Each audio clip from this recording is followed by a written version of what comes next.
The Etape du Tour 2022 starts in the lovely city of Briançon, situated in the French Alps. If this is your first etape, or even if you have experience, you will know that being ready and calm before the start is crucial. We will ensure you arrive in Briançon with plenty of time, but be sure to check out where your start pen is nice and early. Give yourself time for a final check of your bike and the inevitable calls of nature. We do advise you are in the pens at least 30 to 45 minutes before your start time. You will roll out in a large peloton, so be careful and don't get carried away. Be sure to always have plenty of food and drink with you on the bike. There will be race feed stations, and Destination Sport Experiences provide private feed stops, but you should always carry plenty with you and be sure to drink every 10 to 15 minutes. It's going to be a long day in the saddle, so make sure you stick to the basics at the start, as this will pay off later in the day. The first climb of the day is the Col du Lautaret at 27.8 kilometers in length with an average gradient of just over 3%.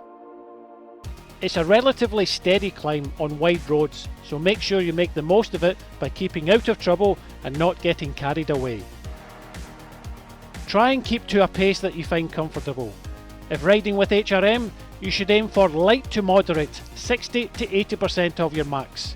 That's zones 2 and 3. If riding to FTP, this is around 50 to 75% of PMA. Try and avoid the temptation to follow faster groups, as this will take you out your comfort zone. After the right hand turn at the top of the Lautaret, the road becomes much narrower and steeper as we start at the Col de Galibier. Remember, this is still relatively the start, so you should again manage your effort and not go too deep and into the red zone, and save that little bit of energy for what's still to come. This part of the route is an 8-kilometre stretch of alpine climbing that takes you up to the highest part of the day at 2,642 metres. With the Col du Lautaret and the Galibier done, we are now faced with the descent of the Galibier. It's a fast descent with lots of hairpins, so take extreme caution, even on the straight sections. Choose your lines carefully in the hairpins, and watch out if you need to overtake. Speeds can be over 40 to 50 miles an hour on some of these sections. When you come off the descent, you'll enter the village of Valoir. This will be a good time to relax and eat something. Once through the village, you will then face a short 5-kilometre uphill section. You may want to take it steady here, and again, don't follow the faster bunches if it takes you into the red zone.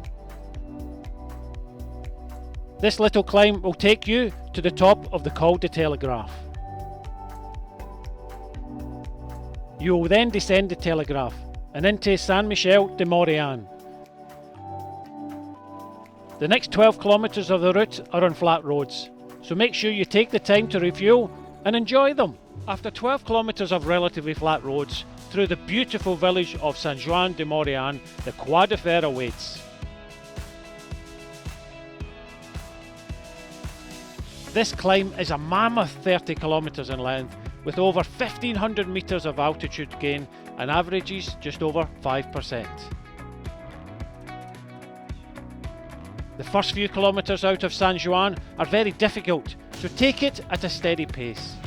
And get into a rhythm, keeping in HRM zones 2 and 3, that's 50 to 75% PMA. After 3 kilometres the gradient eases for a few kilometres and then kicks up again from kilometre 7 to 12. There are then 10 relatively easy kilometres before the tough final 7 kilometres after the village of Saint-Sorlin-d'Arves to the summit. If you have managed to go steady on the Lautaret and the Galibier, you'll find yourself catching and passing riders who have went too deep on the first climbs. At this time of day, much of this climb is in the sun, so keep hydrated. The summit of the Col de la Croix de Fer awaits at an altitude of 2,067 metres above sea level. At this point, you have conquered most, but still have one major obstacle to come. After 8 kilometres of flat, we hit kilometre 0 of Alpe d'Huez. The last climb of the day, with 21 hairpins, is 14.6 kilometres in length, with an elevation gain of 1,112 metres and a maximum 14% gradient. The start of the climb is relentless, with the first 3 kilometres never dropping below 10%, so make sure you get into your rhythm until you hit the village of Les Gardes. The climb then varies between 5 and 10%, all the way to Uez, which is still 4 kilometres from the top. The last 4 kilometres after Uez are extremely hard and steep, and in the heat of the day you'll be glad you took on plenty of food and drink. Once you arrive in the village of Alpe d'Huez, the worst is over, but there still remains close to 2 kilometres through the town with an easy gradient. And if you have anything left, this is where you can empty the tank and savour the fact that you made it. You are now a 2022 Etape finisher.